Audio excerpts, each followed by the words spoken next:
High, আজ আমি তোমাদের এই আইসক্রিম স্টিক আর এই কার্ডবোর্ড দিয়ে খুব সুন্দর একটা ওয়াল ডেকোর বানিয়ে দেখাবো। তো তোমরা ভিডিওটা লাস্ট পর্যন্ত দেখতে থাকো। তো দেখো, আমি এখানে কার্ডবোর্ডের উপর আইসক্রিম স্টিক গুলো লাগিয়ে নিচ্ছি। এরপর আমি কিছু কাগজের ফুল বানিয়ে নিচ্ছি আর সাথে কিছু পাতাও বানিয়ে নেব। আজকের এই ওয়াল ডেকোরটা বানানো একদমই সহজ। তোমরাও কিন্তু চাইলে আমার ভিডিও দেখে এরকম ওয়াল ডেকোর সহজেই বানিয়ে নিতে পারবে।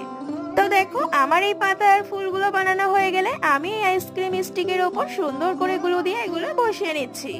আর তোমরা যারা এরকমই ভিডিও প্রতিদিন দেখতে চাও তারা আমার চ্যানেলটাকে সাবস্ক্রাইব করে দিও। তো দেখো, আমি এবার এটাকে আরো একটু ডেকোরেট করে নিচ্ছি।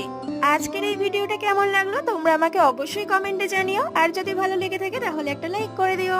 আর যদি চ্যানেলটা এখনো সাবস্ক্রাইব না করে থাকো তাহলে সাবস্ক্রাইব করে দিও। আজকের মতো এটুকুই, দেখা হচ্ছে নেক্সট ভিডিওতে। ততক্ষণ তোমরা সবাই ভালো থেকো, বাই।